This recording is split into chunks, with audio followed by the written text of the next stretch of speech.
Vocês estão felizes? Amém? Eu estou com muita expectativa para o que Jesus vai fazer aqui hoje. E expectativa é uma das chaves que eu quero compartilhar nessa mensagem. Eu quero te convidar em nome de Jesus a não se distrair. Eu quero te convidar também a fluir nessa mensagem. Quando Deus falar algo contigo, reage a isso. Amém? A gente está começando uma nova série. E essa nova série se chama All In. E esse é uma jogada de pôquer. Talvez você está até agora curioso, querendo saber aonde a gente vai, ou que tipo de heresia a gente vai usar para misturar um tema tão paradoxal com o Evangelho. Mas tem algo que me chama a atenção no all-in, e é esse estilo de vida que eu quero te convidar a viver. All-in é uma jogada no pôquer, quando você deposita todas as suas fichas na mesa. O all-in é quando o cara acredita tanto nas cartas que ele carrega, que ele fala, quer saber, eu vou apostar tudo que eu tenho nisso. Você está comigo, gente? Fica ligado então, não se distrai, ninguém conversa, ninguém andando, por favor. Essa palavra vai liberar destinos aqui hoje. O all-in é quando o cara olha para aquilo que ele carrega e ele fala, cara, quer saber, eu acredito tanto no que eu carrego que eu vou apostar todas as minhas fichas. Você sabe qual é a primeira chave do all-in que eu quero compartilhar com você para esse nosso estilo de vida? É quando a gente entende que caminhar com Deus é caminhar sem reservas. Caminhar com Deus é caminhar sem guardar, porque não tem expectativa no que vai acontecer amanhã. Caminhar com Deus é como o povo no meio do deserto. O povo por um momento começou a querer guardar o maná. Deus enviava todos os dias o suprimento. O povo começou a querer guardar. Sabe o que acontecia? Apodrecia. Porque é um princípio básico na relação com Deus, se chama dependência. Deus estava ensinando para o povo, não guarda o que eu te dei hoje, porque quando você guarda o que eu te dou hoje, você está dizendo para mim que você tem medo de eu não te dar amanhã. O que Deus está dizendo é o seguinte, ei, o que eu te dou hoje é suficiente para o hoje e o amanhã, fica tranquilo, o mesmo Deus que faz hoje vai fazer amanhã também. Você está comigo? Uma vida sem reservas fala a respeito da gente entender a finitude da nossa existência. Eu sou apaixonado em falar sobre o futuro. Por quê, pastor? Porque uma das maiores crises da minha geração é a ansiedade. A ansiedade nada mais é do que a nossa deficiência em lidar com o futuro. A gente quer enxergar o futuro com a nossa mentalidade de hoje, sempre dá choque. O futuro nada mais é do que Deus te mostrando quem você vai se tornar daqui a algum tempo. Só que quando você recebe essa visão do céu, você ainda não está preparado para aquilo. Sabe o que é a ansiedade? A gente querer viver um tempo que a gente não está preparado para viver. Por isso que a gente vive em crise, depressão, síndrome do pânico, ansiedade, pensamentos de morte. É por isso que tem tanta gente perdida, mesmo caminhando dentro da igreja. Por quê? Porque se você não souber lidar com o teu futuro, você vai estar sempre em crise com o teu chamado. Você está comigo? O que é o estilo de vida all-in? É quando você olha para tudo que Deus te deu e fala, quer saber, Deus, eu não vou guardar nada para amanhã, eu vou queimar como se fosse a última vez. Eu recebi uma mensagem de um jovem, um liderado meu lá no Brasil, um pouco antes de eu pregar. Eu estava num hotel, acho que era uma cidade em São Paulo, e chegou a mensagem dele. Essa mensagem mudou a minha vida. Ele falou, pastor, quando você pregar essa noite, pregue como se Jesus fosse voltar no meio da mensagem. Eu falei, uau, isso ressignificou todas as minhas pregações a partir dali. Você sabe por quê? Porque de fato Jesus pode voltar no meio da minha mensagem. E o temor que foi gerado em mim é que tipo de adoração eu vou estar entregando para Ele se Ele voltasse durante ela. Será que eu vou ter que ter dedos e falar, Jesus, desculpa, hoje eu estava um pouco cansado, você chegou do nada, eu não sabia. Jesus, desculpa, hoje eu preparei qualquer coisa porque eu não sabia que se o culto ia lotar ou não. Não, eu quero que independente do lugar, da hora, quando Jesus voltar, Ele encontre em mim um coração queimando sem reservas. É por isso que uma das coisas que me deixa mais angustiado é quando a presença de Deus invade o lugar e tem pessoas apáticas. Pastor, mas e quem não teve experiência? Quem não teve experiência, tudo bem. O problema é quem já teve lá e se contenta com algo abaixo disso. Cara, uma vida sem reservas. Literalmente viver como se não houvesse amanhã. Literalmente entregar em cada culto a toda oração como se fosse a última vez. Um dia você acerta. Se lançar, fluir. Entender que tudo aquilo que Deus tem para hoje, entenda, não tem um botão para apertar o replay. Essa noite não acontece de novo. Esse culto não volta mais. Então experimente tudo aquilo que Deus colocou à mesa hoje. Ei, a mesa está preparada, você tem acesso a ela. Toma o teu lugar, caminha à altura da tua identidade. Nós somos filhos de Deus, justificados por Ele. Não tem nada que pode te impedir de experimentar o que Deus te prometeu. Entenda isso. Jesus vai voltar, mas Ele não vai ser crucificado de novo. Presta atenção nisso. Você sabe o que isso significa? Significa que se eu não usufruir dos frutos do sacrifício de Jesus, quem está perdendo sou eu, porque o sacrifício já foi feito. Não adianta a gente olhar e falar assim, cara, eu quero viver pela metade. Ei, se você vai viver pela metade, o que Deus prometeu ou não, só vai mudar a tua história. Deus continua sendo Deus e o sacrifício de Jesus não volta atrás. Uma das coisas que mais me consome, e eu estava conversando isso com um amigo esses dias, é a ideia, isso é só uma analogia, ok? É a ideia de chegar no céu e um anjo me levar até uma sala e falar assim, tá vendo essa sala aqui? E eu entrar lá e falar assim, uau, quantas curas, quantos milagres, quantas pessoas se rendendo a Jesus, uau, quanto avivamento, quanto poder. E o anjo falar, então, isso aqui é o que estava reservado para você, você não acessou. Essa era a dispensa que tinha o teu nome na porta, você nunca abriu ela. Isso é uma vida com reservas. É acreditar que em algum momento eu posso usar as fichas. Não, use todas elas. Você sabe por quê? Porque existe um princípio no Evangelho: aquele que dá a semente ao que semeia. O medo de lançar as fichas que a gente tem faz com que a gente não receba novas. Tem uma outra passagem que fala sobre os talentos. Cara, Deus está aqui. Alguém consegue sentir isso? Tem uma passagem que fala sobre os talentos e diz que o Senhor saiu distribuindo talentos diferentes para cada um, e quando ele volta, um fez prosperar e teve um deles que enterrou o que tinha por medo de perder. Sabe o que acontece? Até o que recebeu, perdeu. O que Deus está dizendo é o seguinte: não retenha, porque eu sou aquele que dá para quem semeia, e eu vou te dar ainda mais. As fichas que eu te dei, entenda isso, as fichas que Deus te dá são dons, talentos, habilidades que você tem que são sobrenaturais. Irmão, vamos ser sinceros, quando você começa a fluir em Deus, uma das coisas mais burras que a gente pode fazer é acreditar que somos nós quem estamos fazendo. Eu lembro das minhas primeiras pregações, eu lembro dos meus primeiros cultos, eu lembro do meu primeiro começo, e quando eu começo a viver milagres, eu não posso chegar e falar: ei Deus, pode deixar, agora eu já aprendi como é que faz, daqui em diante eu vou sozinho. Não. Cada habilidade que você tem, cada característica que você tem, cada dom que você tem, cada talento que você tem, Deus depositou em você, e Ele espera de você que você viva sem reservas. Você tem facilidade em falar outras línguas? Ok? O que você está esperando para ser um brasileiro que carrega a chama do Espírito de Deus e incendiar nações? Você tem facilidade para fazer dinheiro? O que você está esperando para ser um dos maiores investidores de missões na terra? Ser um dos maiores abençoadores de homeless aqui da América? E o que você está esperando? Qual é o dom que Deus te deu? Existe uma zona de graça depositada sobre você. Essa zona de graça faz com que tudo aquilo que você toca nesse aspecto flua diferente do que flui com outros.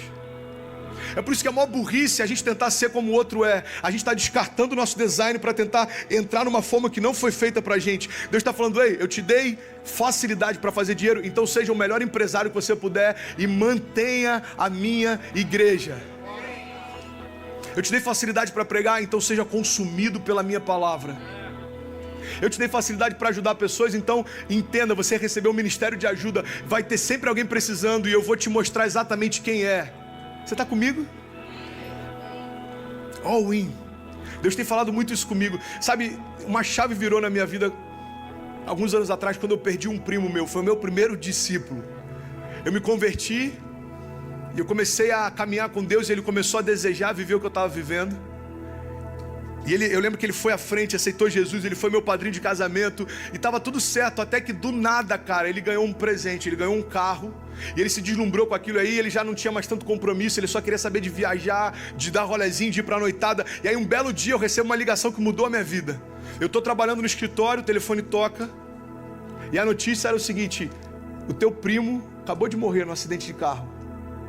O carro dele estava em alta velocidade, bateu contra um ônibus e incendiou todo. Aquela ligação mudou a minha história. Aquela ligação ativou em mim um senso de urgência. Eu não vou perder mais ninguém, brother, enquanto eu não for consumido pelo aquilo que Deus me chamou para fazer. É por isso que eu amo falar para jovens. Você sabe por quê? Porque você é como um livro com páginas em branco, e Deus está dizendo: ei, só me dá o controle, deixa eu escrever a tua história. O livro quem te deu fui eu. Olha que loucura. Deus está falando: ei, quem te deu o livro fui eu, mas eu sou tão gentil que eu quero te pedir permissão. Você me permite escrever o que eu tenho preparado para você? O estilo de vida sem reservas é isso, é a gente dizer: Deus, está aqui, ó, tudo que eu tenho está aqui, eu coloco a mesa, eu vou me gastar, eu vou me deixar ser gasto, eu vou me consumir pela tua palavra, eu vou fazer tudo o que você espera de mim. Agora deixa eu te falar uma coisa, deixa eu te dar um alerta. Eu não posso te incendiar a viver um estilo de vida como esse sem te explicar algo que vai acontecer automaticamente. Todas as vezes que você assume um estilo de vida assim, todo mundo que é medíocre vai se incomodar com o que você está vivendo. Você sabe por quê? Porque a tua paixão revela a falta de paixão de quem está perto. A tua entrega vai começar a revelar a falta de entrega de quem está perto. O teu amor por Jesus vai começar a revelar a falta de amor por quem está perto. Entenda, não é algo que você fez, você não se levanta como um acusador, mas é tão natural, porque existe um princípio. Esse princípio é, se você quiser, pega essa chave: quando uma verdade se estabelece, tudo que é falso se autodenuncia. Quando aquilo que é verdadeiro se estabelece num lugar, tudo que é falso, você não precisa nem falar, é natural, você olha e fala: ih, mano, não é. É por isso que quando Jesus começa a pregar, as pessoas entram em crise, porque falam: ei, peraí, esse cara está falando as mesmas coisas que os mestres da lei falam, mas quando ele fala é diferente, eu tenho prazer em ouvir. Quando ele fala é diferente, coisas sobrenaturais acontecem. Você sabe por quê? Porque a verdade de Deus se estabeleceu, tudo que era falso se autodenunciou.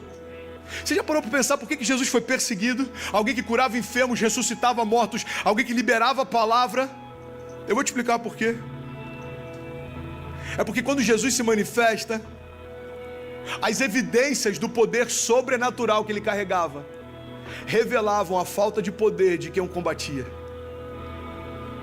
Quando Jesus se levanta, as evidências do evangelho que ele compartilhava iam de encontro à falta de evidências de quem falava em nome de Deus.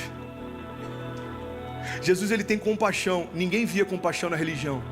Jesus tocava em mortos e eles voltavam a viver. A religião nem podia tocar, porque a cultura judaica acreditava que se tocasse no morto, você seria contaminado. Jesus, ele mudou completamente a forma como as pessoas enxergavam Deus, porque ele virou uma chave. Jesus, ele estabeleceu um novo tempo, uma nova aliança, uma nova estação sobre toda a criação. É por isso que toda a história da humanidade, você acreditando em Deus ou não, passou a ser dividida entre antes dele e depois dele.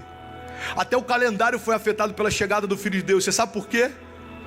Porque até então, o Deus que se conhecia, o Deus dos mestres da lei, era um Deus julgador, era um Deus de juízo, e ele realmente era um Deus poderoso, ele realmente é. Mas Jesus revelou uma faceta do caráter de Deus que ninguém estava esperando. Jesus revelou um Deus bondoso, que sabe do teu pecado, mas não te descarta por isso. Sabe das tuas falhas, mas não te descarta por isso. Jesus revela um evangelho que se aperfeiçoa na tua fraqueza. Diga ao fraco: eu sou forte. Jesus, ele manifesta, ele revela um tipo de Deus que ninguém conhecia. A religião entra em choque, a religião entra em conflito, o Estado começa a ser afetado. Você sabe por quê? Porque toda vez que uma verdade se estabelece, o que é falso se autodenuncia. Você está comigo? Abaixa só um pouquinho, por favor, o som. Agora, pastor, o que é uma vida medíocre? Gente, eu tenho um pouco de palavra para compartilhar aqui hoje. Eu preciso de mais 20 e poucos minutos pelo menos. Vocês estão comigo? Amém? Vocês me dão esse tempo? Então não me deixe sozinho não, vamos juntos. Você sabe o que é uma vida medíocre? Eu fiquei pensando, eu vou usar outra palavra para falar isso, porque ela é tão pesada. Eu falei, deixa eu procurar o significado de medíocre, para ver se eu preciso medir as palavras. Olha o significado de medíocre: sem expressão ou originalidade, mediano, pobre, banal.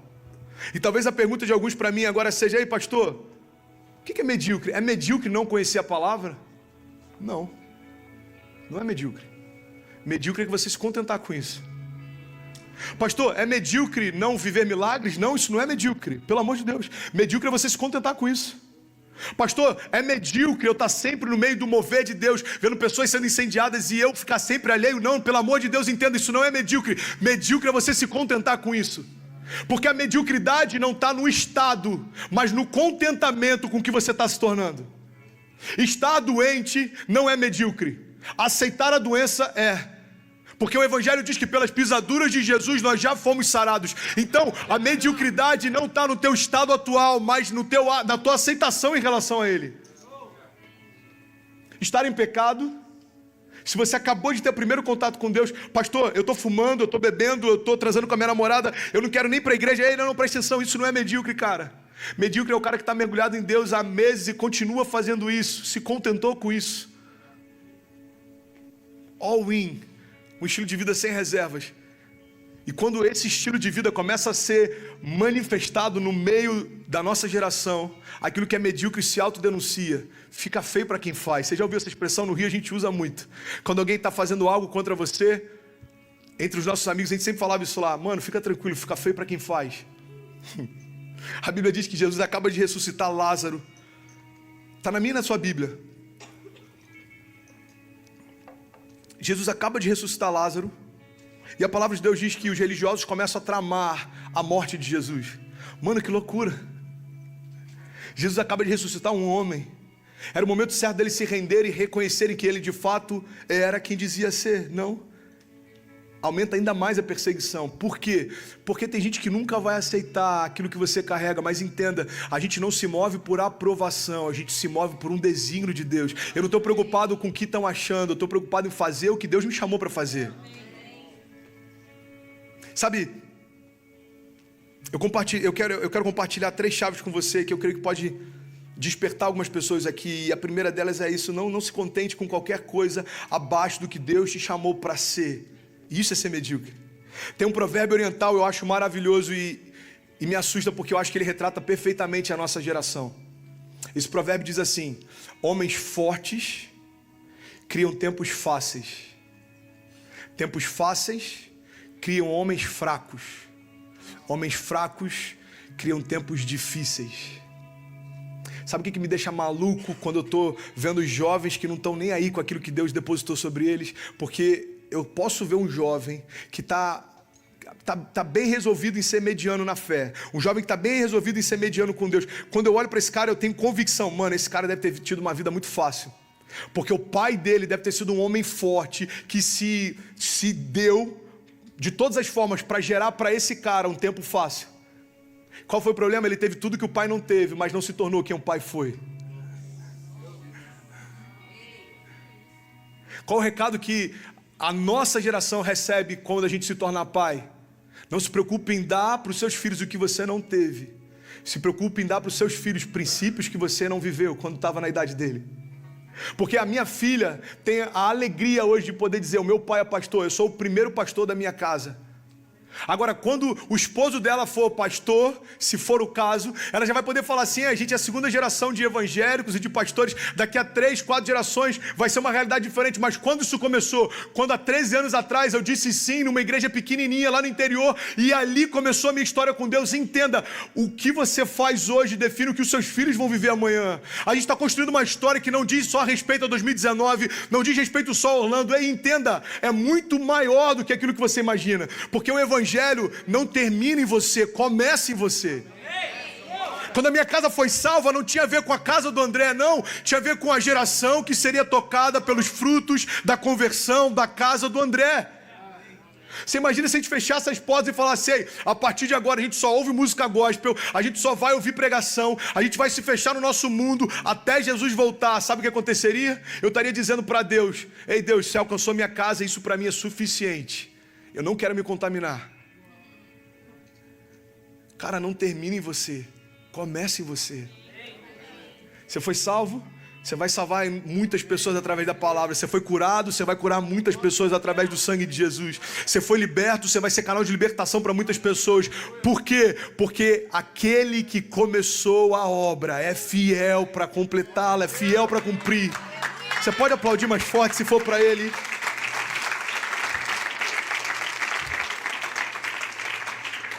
Homens fortes gerando tempos fáceis. E aí o que acontece? A geração do mimimi. Mano, vamos ser sinceros, a gente sem perceber se tornou a geração do mínimo esforço. E eu estou falando isso, e Orlando tem uma diferença muito grande do que a gente via no Brasil, ok? Deixa eu dar um mérito aqui para vocês. Vocês são trabalhadores demais, vocês são intensos em construir uma história. Vocês vieram aqui para mudar a história de vocês, e eu acho isso maravilhoso. Mas em alguns lugares, isso aqui não acontece, ok? Mas em alguns lugares, o que a gente está vendo é a geração do mínimo esforço. A gente se acostumou a ter muito sem fazer nada. E evangelho não é ausência de esforço, irmão. Se alguém te ensinou isso, desculpa desconstruir isso para você. Evangelho é ausência de mérito, não de esforço. Eu não merecia, mas com esforço eu recebi. Eu não merecia, mas com esforço Deus derramou. Deixa eu te falar uma coisa. Você tem noção de quantas vezes eu já chorei? Deus me dá uma palavra, eu só quero uma palavra, eu preciso ministrar algo que seja genuíno. Pai, me dá uma palavra. Quantas vezes eu fiquei sendo consumido e terminou o culto, eu ficava mal e falava com o Kezinho, amor, nada fluiu, e hoje eu acho que eu não fui chamado para isso. Por quê? Porque o meu esforço é em responder a um chamado que Deus deu para mim. Agora, quando flui, a glória de Deus. Eu falei esses dias com os jovens, perguntando sobre oração aos enfermos. Eu já orei aqui umas 3 ou 4 vezes por enfermos. Eu senti Deus me impelindo a isso. E eu creio que esse tempo na América vai ser de ativação para um novo nível de fluir com cura, sinais e maravilhas. Você está comigo, amém? E ele falou, pastor, como é que você enxerga isso? Eu falei, mano, é simples. Como é que a igreja vê? Se alguém é curado, glória a Deus. Se não foi, o pastor estava em pecado. Esse cara não orou bastante. A gente tem uma forma de enxergar as coisas como se fosse por meritocracia. Se deu certo, ele é bom. Se não deu, não é bom. Entenda isso. Não tem a ver com mérito. Evangelho não é ausência de esforço. É ausência de mérito. A gente não merecia, mas ele desejou fazer. A gente não merecia, mas ele desejou fazer. Ele veio para aqueles que eram seus, mas os seus não o reconheceram. E por isso, todos nós passamos a ter acesso e sermos chamados filhos de Deus. A gente entrou aos 45 do segundo tempo, irmão. Entenda isso. Sabe, a redenção nada mais foi do que o all-in de Deus sobre o pecado. É quando Deus chega para o pecado e fala, ok, você venceu sobre a criação. Ok? Você convenceu a criação. E a minha palavra diz que o salário do pecado é a morte. Você tem direito de consumi-la. Mas eu vou fazer o seguinte, eu vou colocar todas as minhas fichas na mesa. E eu vou dar tudo que eu tenho para ter a criação de volta. Eu vou dar tudo que eu tenho para ter a minha criação de volta. Cara, em nome de Jesus, presta atenção nisso. Antes do sacrifício de Jesus, Jesus era o Filho unigênito de Deus. Você sabe o que significa filho unigênito? Significa um único filho gerado de Deus. Cara, quando Deus entregou Jesus, Ele não entregou porque Ele tinha outras peças de reposição. Ele não falou, eu vou enviar agora o Messias, mas qualquer coisa lá na frente eu tenho esse daqui, eu tenho esse aqui, eu tenho esse aqui. Não, Deus falou assim, ei, eu vou dar a única coisa que eu tenho. Eu vou dar tudo que eu tenho, meu único filho, para ter toda a criação de volta. Você sabe o que João 3,16 está dizendo para a gente? Na linguagem traduzida de hoje, está lá em Acrescentares de André. João 3,16 diz, porque Deus amou você de tal maneira que Ele aceitou a possibilidade de ficar sem Jesus por algum tempo, mas Ele não aceitou a possibilidade de ficar sem você para sempre. Isso é João 3,16. É o all-in de Deus.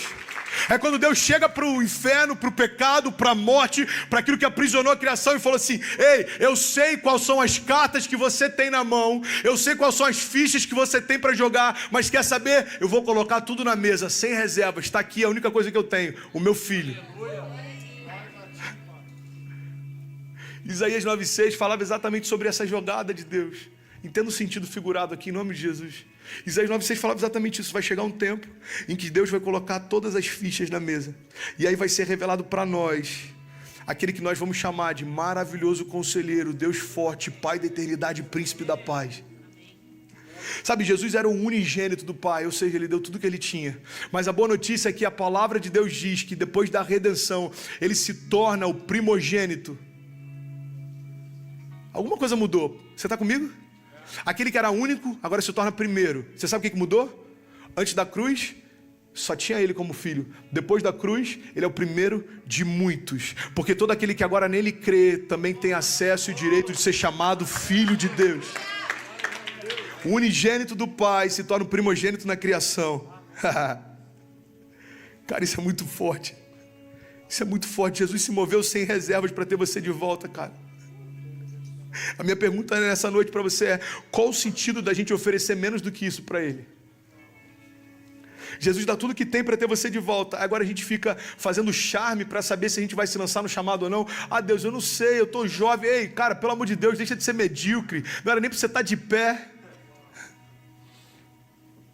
2 anos atrás, Deus me pegou no meio de hospital, meu coração estava parando. Você consegue imaginar eu chegando para Deus agora e falando assim: ei Deus, quer saber? Eu vou dar um tempo no meu chamado. Cara, é porque a gente está debaixo de uma nova aliança, debaixo da graça, porque se fosse antes, eu creio que o fulgor de Deus ia me consumir. Virou história, virou estatística. A graça de Deus consegue olhar para um cara que acabou de sair do hospital, que acabou de ser curado de um câncer, um cara que acabou de ser liberto, teve livramento de morte, saiu de um acidente de carro, não sei qual é a crise que Deus te tirou em algum momento da tua história, e eu não sei nem se você tem ciência dela, porque tem livramentos que a gente nem sabe que aconteceram. Talvez nesse exato momento existe um livramento de Deus sobre você, que você nem tem a ciência, e você está aí sentado e Deus está falando: ei, eu te livrei mais uma vez. Aí sabe o que a gente faz? Deus quer saber? Me dá um tempo, eu vou pensar se eu quero realmente viver o chamado ou não. Sabe uma das coisas que mais me deixa revoltado durante um culto? A primeira é ter que convencer um cara maduro na fé que ele precisa ofertar e dizimar. Isso me deixa chateado, porque a gente se coloca num papel que não precisaria. Quem é maduro na fé não se move por entendimento da palavra daquele dia, se move por entendimento de um princípio eterno. A palavra hoje foi boa, eu vou ofertar. Não, cara, deixa de ser medíocre. Não tem a ver com a palavra de um dia, tem a ver com um princípio que dura para sempre. A lei da semeadura é um princípio eterno, não vai mudar. Sabe qual é a segunda coisa que me deixa revoltado? É durante uma ministração de ceia, ter que convidar quem é maduro na fé a lembrar daquilo que Deus fez. Às vezes a gente está tão frio, a gente está tão desligado que a gente está assim: amém, pastor, que horas que vai chegar o momento do pãozinho, do suco? Ei, presta atenção, cara. Quando Jesus faz a última ceia, Ele está dizendo: todas as vezes que fizerem isso, façam em memória de mim. Você tem noção que os momentos finais de Jesus, a Bíblia diz que Ele estava tão tenso, que aconteceu um fenômeno. Isso é cientificamente comprovado. É só em momentos onde o teu corpo está no nível máximo de estresse. A Bíblia diz que Jesus transpirava sangue. Jesus transpirou sangue. E aí talvez alguns pensem até hoje, eu creio que isso vai mudar na mente de alguns aqui, presta atenção. Talvez alguns pensem que Jesus estava tenso por causa da cruz, por causa da dor da cruz, por causa da dor dos pregos, dos cravos, por causa da humilhação dos soldados. Presta atenção, cara, em nome de Jesus. A Bíblia diz que os discípulos, os apóstolos, depois de Jesus, muitos foram crucificados. André foi crucificado numa cruz em formato de X, alguns de cabeça para baixo, alguns foram decapitados. Você acredita de verdade que Jesus teve medo da morte por causa da dor? Você sabe por que Jesus estava cercado de temor, de medo, angústia mortal, como diz a palavra? Porque Jesus sabia o que estava naquele cálice. Jesus, Ele é a palavra de Deus diz que no princípio Ele era o verbo estava com Deus, o verbo era Deus, e todas as coisas foram feitas por meio dEle, sem Ele nada do que foi feito se fez. Jesus sabia o que aquele cálice carregava, a condenação de toda a criação, todo pecado, todo jugo, toda enfermidade, todo laço de morte, tudo aquilo que o diabo tinha sobre nós como uma condenação justa, estava naquele cálice. Jesus sabia que quando Ele tomasse daquele cálice, pela primeira vez aconteceria um fenômeno. Pela primeira vez, Ele seria afastado do Pai. Cara, presta atenção, mano, isso é muito forte. A Bíblia diz lá em Gênesis que a terra se forma e vazia, e o Espírito de Deus pairava sobre a face das águas. E olha só que louco, presta atenção nisso. E disse Deus: haja luz, e houve luz. E isso foi antes de Deus dar ordem para que fossem criados os luminares da terra. A luz que ilumina o mundo no princípio não é a luz do sol, da luz das estrelas que só é criado 2 dias depois, não. A luz que se revela no princípio da criação fala a respeito de Jesus, o Filho de Deus. Deus está chamando Jesus e falando: ei filho, o Espírito já está sobre a face das águas, agora só falta você. Haja luz, se revele a luz de Deus sobre toda a criação. Haja luz, se manifeste a luz de Deus sobre toda a criação. E pum, houve luz. Aí lá na frente, quando Ele vai criar o homem, Ele fala: façamos então o homem, a nossa imagem e semelhança. Você está comigo? Existe uma conferência, o Pai, o Filho e o Espírito Santo trazendo luz à criação. Pastor, onde é que você quer chegar? Você vai entender. No princípio, Ele estava com o Pai. Aí a gente vai ler em João: no princípio Ele era o verbo, estava com Deus, era Deus, todas as coisas foram feitas por meio dele, sem Ele nada do que foi feito se fez. Então entenda, a palavra de Deus diz que desde o princípio, antes de todas as coisas, desde a eternidade passada, Ele era Deus, estava com Deus. Só que ele está agora diante de uma cruz, está chegando o momento dele ser crucificado. E quando ele recebeu o pecado da criação, ele não pode mais habitar na presença de Deus. Por quê? Porque aquele que não cometeu o pecado se fez pecado por nós, para que nós fôssemos feitos justiça de Deus. Jesus está assim: Pai, quando eu tomar desse cálice, a gente sabe o que vai acontecer. Pela primeira vez eu vou me separar de você. A gente é um, eu não sei o que é ficar longe. Eu não sei o que é não estar junto de você. Cara, é por isso que Jesus chega ao ponto de na cruz falar: Deus meu, por que me desamparaste? Jesus não chama nem de pai, chama de Deus. Você sabe por que ele estava desamparado? Porque o pecado veio sobre ele e ali ele estava condenado no teu lugar. Jesus se fez pecado para que fôssemos feitos justiça. Jesus se fez doente para que fôssemos feitos saudáveis. Jesus se fez cativo para que fôssemos feitos livres. Jesus recebeu o que eu merecia, o que você merecia, para que nós recebêssemos aquilo que ele merecia. É por isso que a promessa do Novo Testamento, a promessa da nova aliança diz respeito à herança. Aquilo que o Pai queria dar para o unigênito, agora deu para toda a criação. Por que Jesus estava tenso com a cruz? Porque ele sabia que ia ter separação entre ele e o Pai. Você está comigo? Qual que foi o all-in de Deus? O all-in de Deus é quando Deus falou: eu aceito abrir mão de qualquer coisa, até do meu filho, mas eu não abro mão de você, de você, de você, de você, de você, de você, de você. Eu não abro mão de você. Esse é o all-in de Deus. Cara, eu tinha tanta coisa para falar, eu nem comecei a mensagem, tem 3 tópicos ainda. Mas eu sinto Deus levando para um outro lugar, velho. Esquece, irmão. Eu confesso que eu já fiquei frustrado, cara, em alguns cultos, alguns momentos com os jovens, porque eu não sei, cara, eu tenho uma expectativa de que todas as vezes que os jovens se reúnem vai ser algo poderoso. E para mim é tão angustiante quando eu vejo uma expectativa medíocre a respeito do que vai acontecer naquela noite, sabe? Porque eu chego queimando, velho. Quando eu falo assim: cara, quem tá com expectativa vai ser a melhor noite da tua vida, mano, isso não é um slogan. Isso é uma verdade para mim. Porque se alguém for transformado nessa noite, eu creio que mais de um está sendo. Daqui a 10 anos, se você chegar para mim e falar assim: mano, naquela noite Deus mudou a minha história. Cara, se cumpriu a promessa que eu recebi há 13 anos atrás, quando Deus falou que me daria palavras que mudariam histórias. O que você está experimentando hoje é o cumprimento de parte do meu chamado. Agora deixa eu te falar, tem uma geração esperando o cumprimento do teu chamado também. Tem uma geração que está falando: ei, cara, se coloca de pé logo, porque eu não tenho muito tempo. Se coloca de pé logo, mano, os dias são rápidos. Tem espíritos de morte batendo na minha porta, tem pensamento suicida. Ei, se coloca de pé logo, não dá mais para brincar, irmão. Pelo amor de Deus, se coloca de pé e me ajuda. Tem uma geração clamando isso, sem saber e sem usar palavras. Quando eu me converti, alguns amigos apostaram quanto tempo duraria a minha conversão. Alguns deles buscam conselho em mim hoje. Porque se tem uma coisa que mostra quem é quem em Deus, é o tempo, irmão. A loucura da nossa geração não é ser intenso. A gente consegue ser intenso para qualquer coisa. O desafio da nossa geração é ser constante. Sabe qual a chave de queimar por Deus? É constantemente nos mantermos intensos. A palavra diz: o fogo arderá continuamente sobre o altar e ele não se apagará. Eu lembro que um tempo atrás eu fui para Las Vegas. Tem 1 ano e pouco, 2 anos. Eu fui numa igreja lá, depois eu fui jantar. E no meio do jantar aconteceu aquele atentado terrorista, 1 ano e meio a 2 anos atrás, o maior atentado terrorista com arma da história da América. Eu estava no meio do olho do furacão. Hoje eu estava até olhando o vídeo, acho até que eu mandei para o Eliel o link do post. Eu procurei na minha timeline, se você procurar lá atrás você vai ver.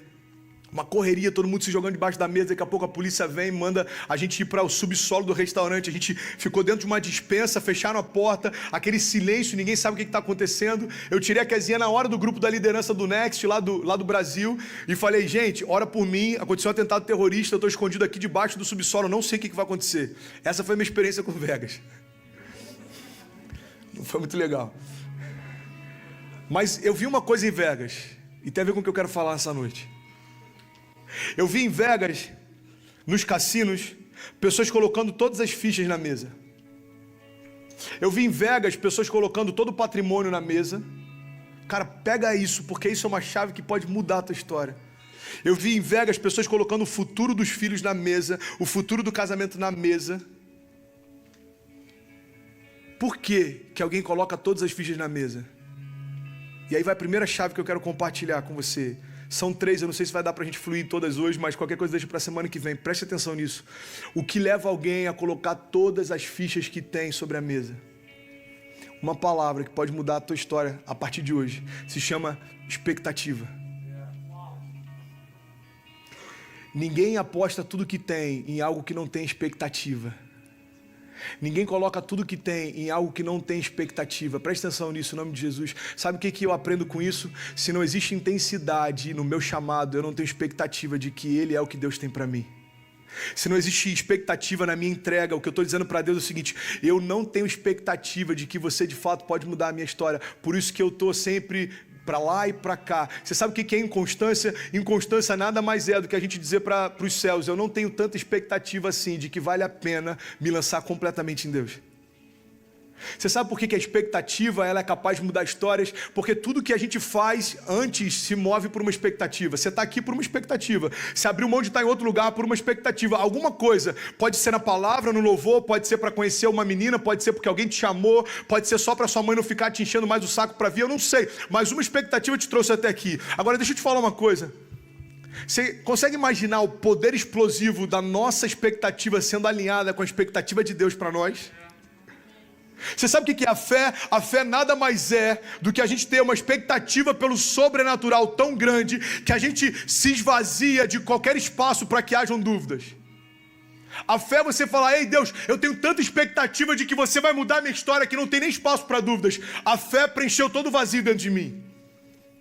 A expectativa para o meu chamado é tão grande que eu não consigo imaginar nenhum projeto futuro para mim, para minha família, se não for cumprir o que Deus me chamou para fazer. Por quê? Porque eu tenho expectativas no sobrenatural de Deus. Eu sei que quando se cumprir vai ser infinitamente melhor do que tudo aquilo que eu pensei para mim. Você está comigo? O que leva alguém a abrir mão de tudo que tem? Expectativa. Hebreus 11:1 diz: ora, a fé é a certeza daquilo que esperamos e a prova das coisas que não vemos. Mano, a fé é tão louca que ela prova aquilo que você não consegue ver. E às vezes a gente está querendo ver para provar para a gente mesmo que é real. Isso não é fé, mano, isso é óbvio. Qualquer ateu se move assim também. Me mostra e eu creio. Não, o evangelho é diferente. Eu creio, nem precisa me mostrar. E porque eu creio sem ver, os meus olhos verão. Isso é muito forte, mano. Porque eu creio sem ver que quando Deus me disse que me traria para a América ia acontecer, hoje meus olhos naturais veem aquilo que lá atrás era invisível. Quando eu creio sem ver, os meus olhos verão. Você está comigo? Diga amém. Sabe qual é o problema da descrença? A descrença nos deixa mais confortáveis. Eu sei que a palavra está extensa, mas não perde isso, amém? Por favor. Deus está movendo aqui e vai além do meu sermão. Porque uma das características da palavra de Deus é que quando ela é liberada, a vida que existe nela flui sobre quem está ouvindo. A Bíblia diz que enquanto Jesus ensinava a palavra, pessoas eram curadas. Tem muito mais do que um sermão entrando na tua mente. Tem poder de Deus sendo liberado sobre você. Amém? Tem um fluir de Deus sendo liberado aqui. Você sabe por que às vezes a gente prefere a descrença? Quantos jovens estão aqui, cara, você nem acredita talvez em oração em línguas, você não acredita no poder de Deus para curar enfermos, talvez você não acredita em milagres. Você sabe por quê? Porque a descrença nos deixa mais confortáveis, porque ela não assume riscos. Eu já vivi assim, presta atenção nisso em nome de Jesus. Sabe qual é o problema da gente ter baixas expectativas? É que quase sempre as suas expectativas são supridas. Por quê? Porque elas são sempre baixas. Você espera pouco, vive pouco e você acha que está indo bem. Cara, eu só quero um emprego, velho. Aí você consegue um emprego, tô de boa. Mano, eu só quero namorada, consegue namorada, tô de boa. Mano, eu só quero terminar o college, termino o college, tô de boa. Aí você acha que você tá, uau, mano, eu tô vivendo o sobrenatural. Não, mano. Você tá suprindo toda a tua expectativa porque elas são baixas demais. Porque as expectativas que o céu te convida a ter ferem a tua lógica. Cara, você tem que ter sonhos que são tão surreais que se você compartilhar com alguém, você vai ser taxado de maluco. Você tem noção? Eu saí do último ano da escola, no ensino médio, porque eu odiava a aula de literatura. Eu meio que odiava a professora da aula de literatura, era um pouco dos dois, ok. Aí eu saí da escola e fui fazer, eu estudei anos nessa escola, mas eu saí no último ano e fui estudar numa outra escola só porque eu não estava aguentando a aula de literatura. Aí o que Deus faz? Me chamou para ser um escritor. Lancei 3 livros, 10 mil livros vendidos. Por quê? Porque Deus está dizendo, não tem a ver com você, tem a ver com o meu poder em você. Não tem a ver com a tua literatura, com quão bom você é, com o que você escreve, não tem nada a ver com você. Quando a gente entende que não tem nada a ver com a gente se preocupa menos com aquilo que a gente pode fazer e a gente dá espaço para aquilo que só Deus pode fazer. Qual é a tua expectativa? Tem que ferir a lógica. É Deus pegar um gago e falar: ei, se é gago, beleza, vai libertar o povo. Foi o que ele fez. É pegar um baixinho e falar: ei, se é o menor dos teus irmãos, ok, vai derrubar o maior do gigante. É o paradoxo do evangelho. Ferindo a lógica todo o tempo, humilhando todo o tempo.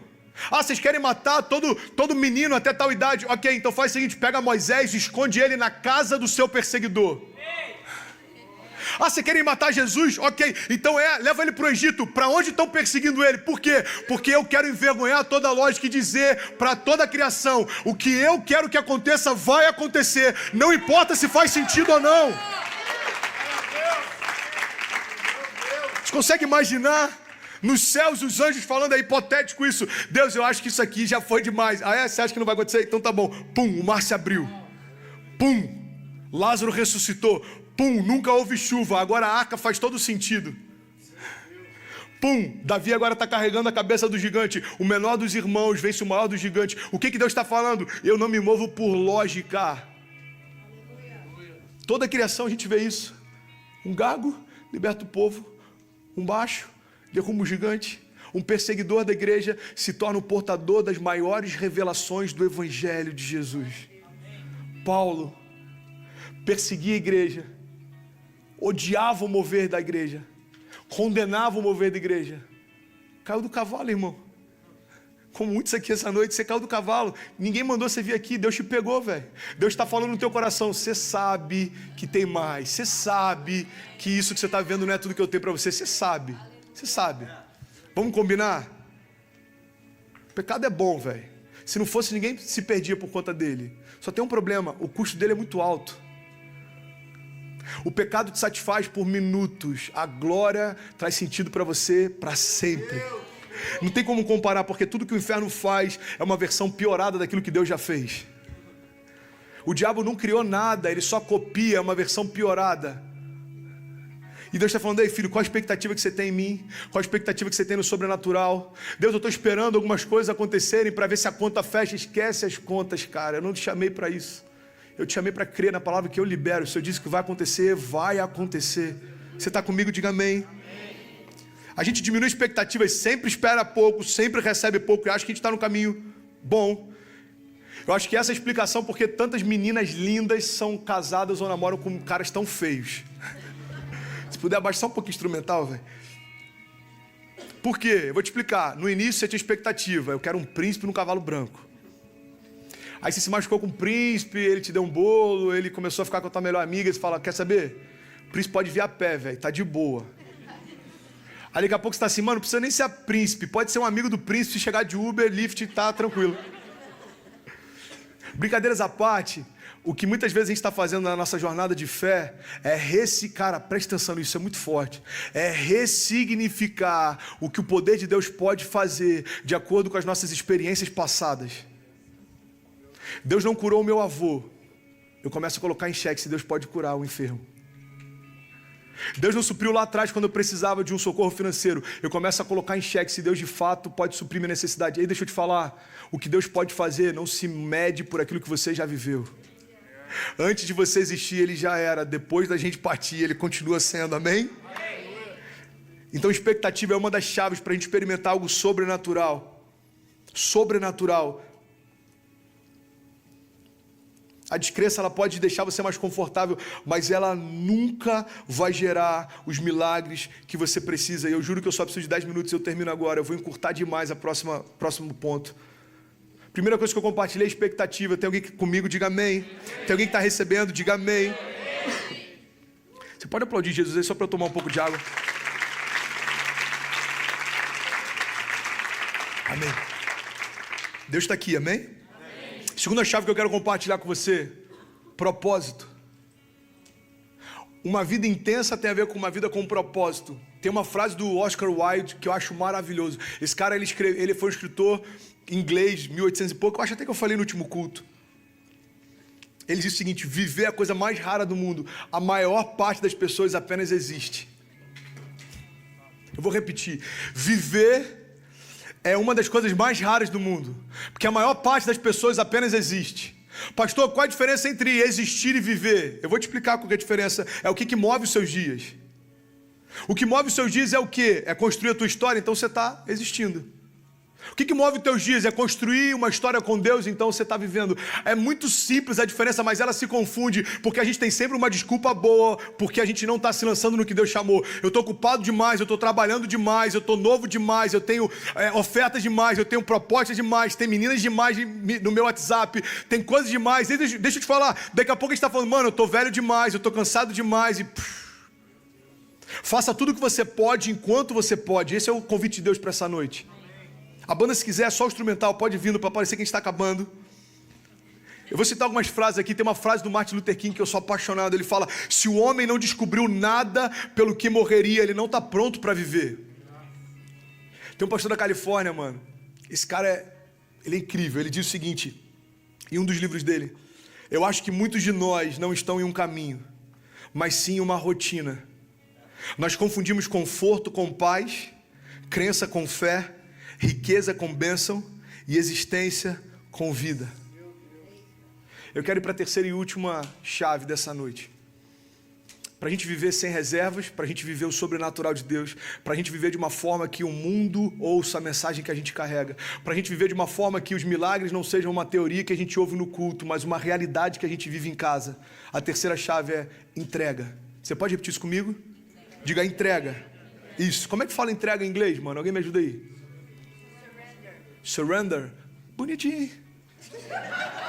Cadê Kezinha? Gostei do nome, amor. Surrender Fernandes. Mr. Surrender Fernandes, please. Terceiro ponto, entrega.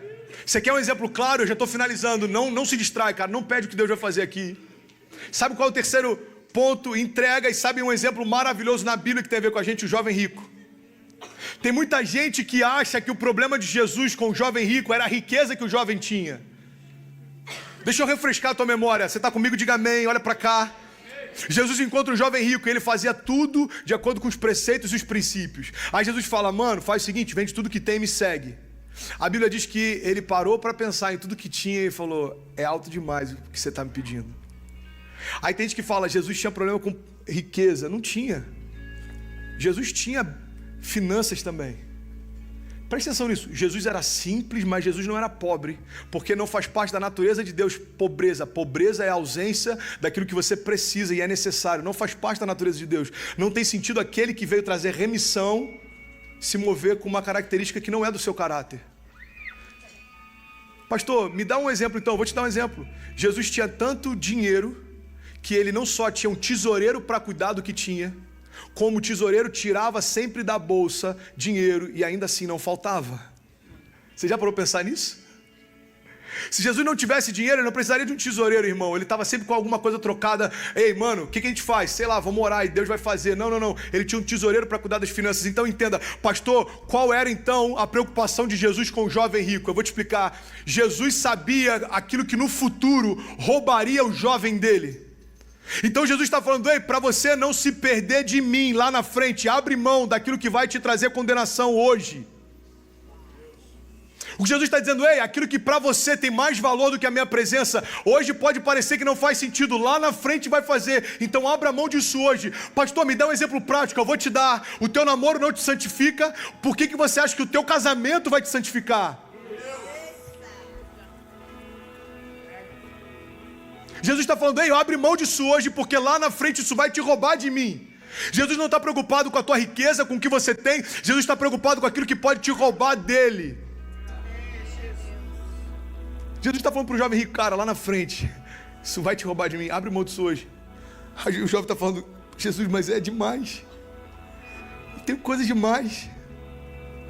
Cara, eu acredito que esse jovem rico poderia ter sido um dos apóstolos, poderia ter milagres sobrenaturais sendo descritos através da vida dele, mas aquilo que ele tinha no presente roubou aquilo que Jesus tinha para ele no futuro. Uau, isso é muito forte. Quando aquilo que eu tenho no presente parece ser tão bom a ponto de eu descartar aquilo que Jesus tem no futuro, eu estou dizendo: Deus, eu prefiro guardar as minhas fichas e viver com as minhas reservas. Eu não tenho certeza se o que você tem para mim é melhor do que o que eu tenho hoje. Tem alguém que está recebendo isso? E eu vou finalizar aqui. Jesus sabia o que roubaria ele do futuro. Ele está falando: cara, muda hoje. Sabe, eu quero te fazer um convite, cara. Jesus, ele quer mudar histórias aqui. Não tem a ver só com novos começos, tem a ver com novas posturas também. Não tem a ver só com quem vai reconhecer Jesus pela primeira vez, mas para quem vai dar acesso a Jesus entrar em áreas pela primeira vez hoje. Talvez você é crente há anos, mas tem áreas que até hoje você não deu acesso para Jesus. Talvez áreas que você nem sabia que existiam. Jesus está falando hoje: ei, deixa eu ter governo sobre a tua história, deixa eu escrever o que eu tenho para você. Eu quero você sem reservas, sem medo, sem preocupação, sem ansiedade. Deixa eu fazer aquilo que só eu posso fazer. Jesus quer mudar histórias hoje, mas Ele está à procura de pessoas que deem uma resposta a esse chamado. E eu quero finalizar aqui. Talvez você me pergunte: pastor, qual que foi o all-in de Deus? Porque Deus nunca vai te pedir, presta atenção nisso, cara. Deus nunca vai te pedir algo que Ele mesmo não tenha feito. Deus nunca vai exigir de você coisas que Ele não tenha feito primeiro. Jesus nunca te pediria entrega se Ele não tivesse entregue por você primeiro. Jesus nunca pediria de você intensidade se Ele não tivesse sido intenso primeiro. Jesus nunca pediria de você paixão se Ele não tivesse sido manifestado em paixão, consumido em paixão primeiro. É por isso que o amor furioso de Deus invade o inferno e fala: ei, sobre a minha criação você não tem governo mais. A Bíblia diz que Jesus morreu, mas ao terceiro dia Ele ressuscitou. E o que Ele está dizendo para a gente nessa noite é: ei, eu quero mais de você. Eu quero uma vida sem reservas. Você sabe quando foi o all-in de Deus? Presta atenção. Imagina que essas aqui são todas as fichas de Jesus, todas as fichas de Deus sobre a criação. E o all-in de Deus se manifesta lá em 1 Coríntios 15:55, quando a palavra diz: a morte foi tragada pela vitória. Onde está, ó morte, a tua vitória? Onde está, ó morte, o teu aguilhão? Ora, o aguilhão da morte é o pecado, e a força do pecado é a lei. Mas graças, porém, sejam dadas a Deus, porque dá vitória pelo nosso Senhor Jesus Cristo. Você sabe qual é o all-in de Deus? É quando Deus chega diante da morte e fala: ei, qual é o preço que você quer pela criação? É o meu filho? Então tá bom, tá pago. O all-in de Deus é quando Jesus abre os braços e fala: ei, está consumado. Nada mais precisa ser feito. Tudo aquilo que precisava ser feito, o meu filho já fez. Eu quero te convidar, fique de pé no teu lugar em nome de Jesus.